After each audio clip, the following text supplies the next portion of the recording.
नाम गाऊ नाम ध्याऊ नाम विठोबासी वाहू. काही करायचं नाही. इकडे पुढं पण व्हायला नाही सांगितली, पुढं पण व्हायला नाही सांगितलं, अक्षरात पण व्हायला सांगितलं. फक्त सांगितलं जर देवाला माझ्या पांडुरंग परमात्म्याला माझ्या विठोबा राहायला जर काय व्हायचं असेल ना तर विठ्ठल विठ्ठल विठ्ठल विठ्ठल विठ्ठल विठ्ठल असं काय करा, हे नाम वहा, हे नाम वहा. जेवढा तुम्ही अधिक विठ्ठल विठ्ठल म्हणाल ना तेवढा अधिक तुम्ही नाम वाहिलं गेलं ना हेच देवाला पाहिजे ना. देवाला फक्त तेच आवडतं बरं का. आम्ही घ्यावे तुमचे नाम, तुम्ही द्यावे आम्हा प्रेम. तुम्ही फक्त देवाचं, आपण फक्त देवाचं नाव घ्यावं आणि देवानं आपल्याला प्रेम द्यावं. प्रयत्न सांगितला मी तुम्हाला. जटायूनं असाच प्रयत्न केला, अतिशय प्रयत्न केला. आणि जेव्हा ती तलवार रावणाच्या हातातली दुसऱ्या पंखावर बसली तेव्हा मात्र जटायू जमिनीवर कोसळला. आणि जेव्हा जमिनीवर जटायू कोसळला, जमिनीवर जटायू कोसळला, राम राम राम. जटायूचं दुसरं काय केलं, ते दुःखी नाही झाला. काय करू लागला राम. रावणानं मात्र सीतेला लंकेला, रावण लंकेला घेऊन गेला. आपला वाडा वैभव दाखवून सीतेला म्हणाला, हे स्वर्ग सुंदरी राज्यातून तुला वनात हाकलून दिलेली आहे. काय घेऊन बसली त्या रामाला. दुर्बल व दरिद्री रामाचा विचार डोक्यातून काढून टाक. तुला त्रैलोक्य पराक्रमी व वैभवशाली असलेल्या मला तू काय कर, वश कर. मला तू वर, माझी पत्नी म्हणून तू काय कर, माझा पती म्हणून तू काय कर, स्वीकार कर. असा रावण परत परत परत परत आपल्या सर्वांच्या भाषेमध्ये काय करत होता, कन्व्हेन्स करत होता. हा शब्द बरोबर आहे, कन्व्हेन्स. एकदा नाही, दोनदा नाही, अनेक वेळेला. परंतु सीता वश होणार होती, सीता वश होणारी नव्हती. सीता त्याच्यावर कडाडून म्हणाली, अरे दुष्टा, माझ्या नाथांना दुर्बल व स्वतःला महापराक्रमी समजतोस. माझे पती कुटीत नसताना मला पळवून इकडे घेऊन आलास. माझे पती कुटीत नसताना सूर्यापुढे खाजवा किंवा गरुडा पुढे मच्छर, तसा तू माझ्या पती पुढे तुच्छ, अति तुच्छ आहेस. किती तुच्छ आहेस, अति तुच्छ आहेस. सीतेचा हा रुद्र अवतार पाहून रावण मनात थोडा चरकला. बाय माणसांनी आहे ना लक्षात ठेवावं, प्रवासात इकडे तिकडे जाताना, एकटा असताना, दुखता असताना, गाडीत प्रवास करताना असं जर थोडा काही संशय आला तर जरा थोडीशी आपली जी काय आपल्या ठिकाणी देवाने आपल्याला दिलेली आहे ना, हा डेअरिंग, वारे डेअरिंग,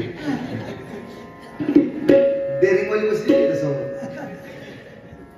खरंच आहे, थोडस आपल्या ठिकाणी जी असलेली बरं का तिची शक्ती आहे ना, स्त्री शक्ती, ती थोडी बाहेर काढायला लागते, काढावी लागते. तर मी अशी, मी तशी, आणि मग मला काय होणार, मग माझं कसं होणार, अशी जर रडत बसली ना, ठाण्यातल्या असतील माझ्या भगिनी तर गेले रिक्षा ये उरला, मग रिक्षा गेली ये उरला. मी काय सांगतोय, आपण थोडस आपला ताटपणा दाखवला पाहिजे. आपण बेडस्त नाही आहोत, आपण बेडस्त नाही आहोत, मुळमुळीत नाही आहोत. प्रत्येक कुणीही असू देत, किती वयाचे असू देत, लहान असू देत, मध्यम असू देत किंवा वयस्कर असू देत, स्त्री आहे ना तिच्यामध्ये देवाने शक्ती दिलेली आहे, ठेचून काढता आला पाहिजे. त्याच्यासाठी आपल्याला शस्त्रच पाहिजे. आता सीता मायनं एवढा लंकापती पण ठेचला ना त्याला, थोडं चरकला, आणि चरकल्यानंतर मग त्याने तिला काय केलं, अशोकवनामध्ये बरं का विद्रूप आणि भयंकर दिसणाऱ्या राक्षसनींच्या पाऱ्यात ठेवलं. विद्रूप राक्षसनी, भयंकर अशा दिसणाऱ्या राक्षसनींच्या पाऱ्यात का ठेवलं, तर तिकडे ही घाबरेल, त्या राक्षसीच्या घराण्यात जरी राहिली तर सीता घाबरेल, आणि ती काय होईल, एक दिवशी कबूल होईल, आणि माझी पत्नी मला पती म्हणून स्वीकार करेल. या सगळ्या विद्रूप आणि भयंकर राक्षसिनींची प्रमुख त्रिजटा नावाची राक्षसी होती. आणि तिला रावणानं का तिकडं तिचं तिला सांगितलं की तू काही करून बरं का माझ्याशी लग्न तिनं करावं यासाठी तिचं मन वळव, तू प्रयत्न कर. आणि असं सांगितल्यानंतर त्या त्रिजटानं मात्र तो प्रयत्न सुरू केला. सीतेला वारंवार वारंवार सांगायची, अगं सीते तुझं याच्यातच कल्याण आहे, रावण काय कमी नाही, त्याचे संबंध राज्य त्याची लंका सोन्याची आहे, अतिशय मोठा महाप्रतापी महापराक्रमी असा रावण आहे. आणि तू त्या आमच्या राजाची म्हणजे रावणाशी काय करतो, हो लग्न कर, त्याचा पती म्हणून स्वीकार कर, सीते नाही म्हणू नको. अशी ती त्रिजटा सकाळी काकडा झाला की लगेच कथा झाली की हरिपाठ की लगेच परत कथा. इथं कसं सुरू आहे तसं ती त्रिजटाचा तोच कारभार. सकाळी उठली की तिचा सीतेच्या भोवती काकडा सुरू झालाच. सीते तुझं त्याच्यातच कल्याण आहे, आता पगार मिळतोय ना तिला. त्रिजटेला पगार रावणाचा होता सुरू, तिचं आपलं काम सुरू होतं. काय म्हणतो मी, लक्ष झालं तुमच्या? पण ती सीता होती मंडळी. आणि ही सीता बरेच प्रयत्न केले.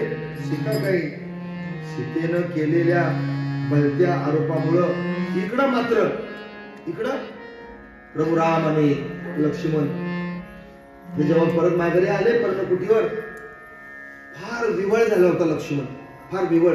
काय काय आरोप केले होते ना तिच्यावर सीतामाईने. आणि एकटीला कुठे सोडून प्रभू रामरायाकडे तो धावत पळत आला होता.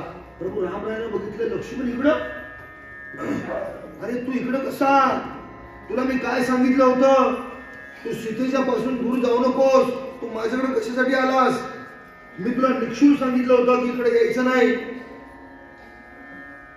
लक्ष्मणा धाव, ही हाक मी तुला मारली नव्हती, ही हाक या सुवर्णमृगाच्या मायावी रूप घेतलेल्या मारीच का या मारीच्यानं, माझा जेव्हा त्या मारीच्यानं बाण लागला ना लक्ष्मणा, तेव्हा या मारीच्यानं ही हाक मारली, ती मी हाक मारली नव्हती, तुला कळायला पाहिजे होतं.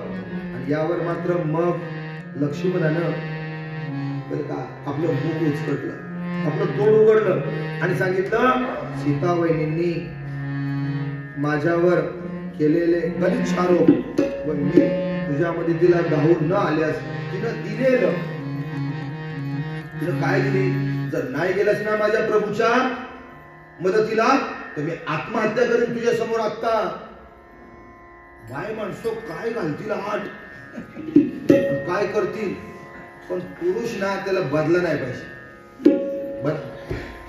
बदलाच म्हणजे ना काय म्हणजे तुझ्याशी तसं तू लगेच बळी गेला नाही पाहिजे.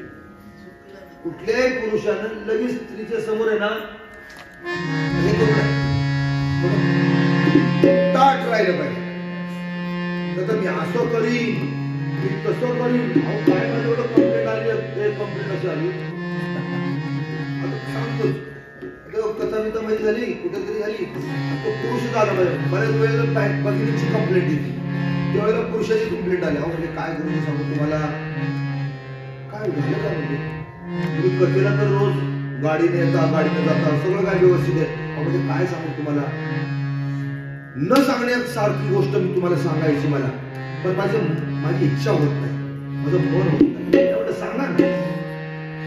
इकडे हा मायेचा पदर टाकूनच बसलेलो आहे. जे कोणी येतंय त्यांना इथं सांगायचं टाकायचंच या. मला कोण सुखाच्या गोष्टी सांगायलाच येत नाही.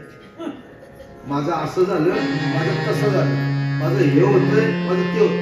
तो म्हणला कसं सांगू तुम्हाला, म्हणला माझी बायको ना मला सळो करून सोडते. सकाळी उठली थांबा म्हणते, आता मी माहेरलाच जाते. सायंकाळ झाली थांबा म्हणते, मी आता माहेरला, सारखं तिच्या तोंडात माहेरला जाते. मग म्हटलं तुम्ही काय करता, मी तिची समजूत काढतो, कधी कधी तिला हात जोडतो, बाय असं म्हणू पण नको, जायची तर गोष्ट सोड, मी समाजात समाजातला माणूस आहे मी, मला समाजात राहावं लागतं, समाजात जावं लागतं. तू सारखं काय म्हणतेस असं? मग म्हटलं त्यासाठी तुम्ही अजून काय काय प्रयत्न करणार? दार लावून घेतो. सांगू काय सांगू ना, जाईल ना. बरं हे झालं किती दिवस चाललंय? अहो म्हणजे लग्न झाल्यापासून सारखंच चालू यायचं. बघा अमुक अमुक करा नाही तर मी चाले बाहेराला. बघा अमुक म्हणजे तिनं काय केलं, त्याला ब्लॅकमेल केलं. तिनं बरोबर बायका बरोबर नस ओळा बरं का. एकदा जर आपल्या पतीची नस कळली ना बायला, नाही सोडत बघा.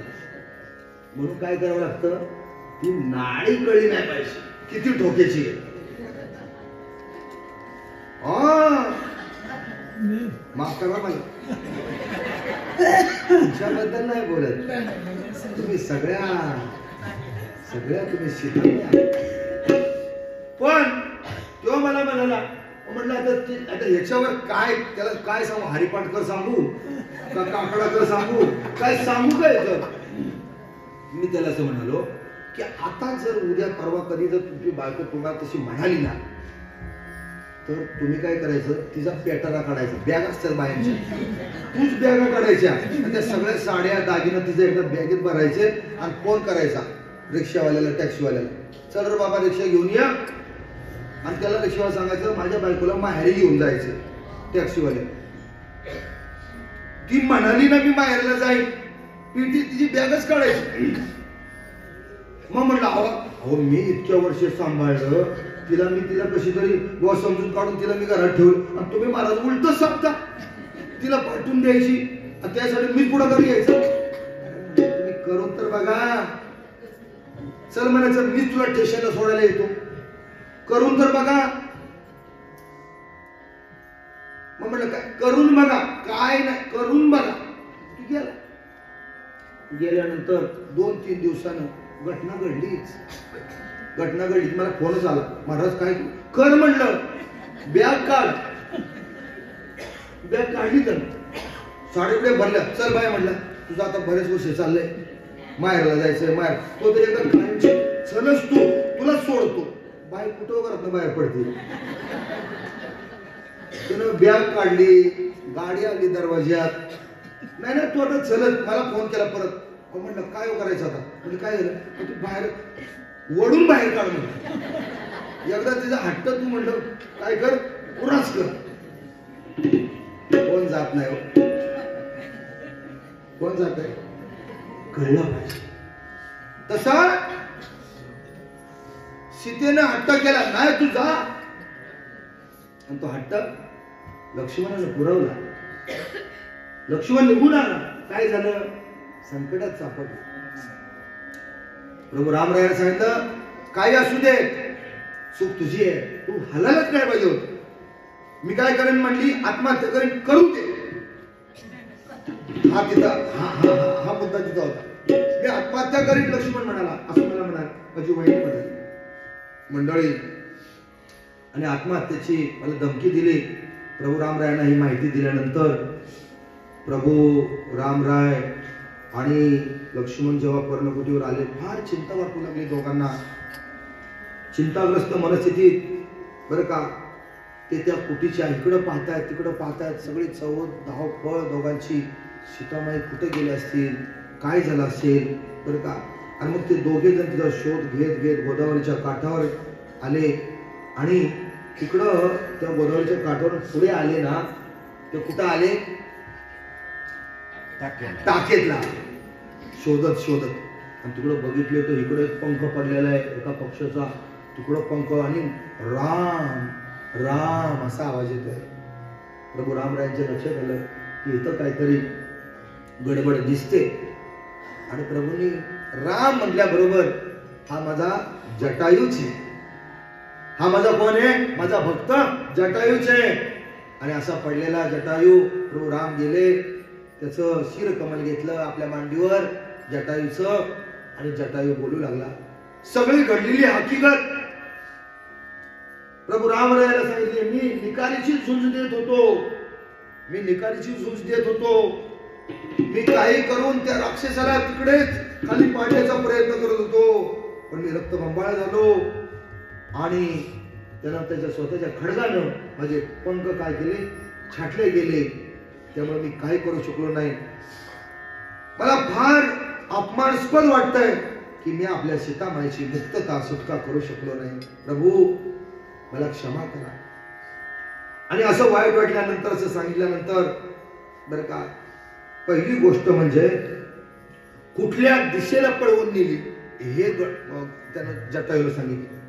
दक्षिणेच्या दिशेनं त्या राक्षसानं, आता तू राक्षस कोण होता, काय होतं, काय माहिती, पण दक्षिणेच्या दिशेनं त्या राक्षसानं पळवून नेली. आणि ही महत्वाची गोष्ट जटायूनं सांगितल्यानंतर, राम राम प्रभू मी आता तुमच्या चरणावर काय सोडतो, प्राण सोडतो.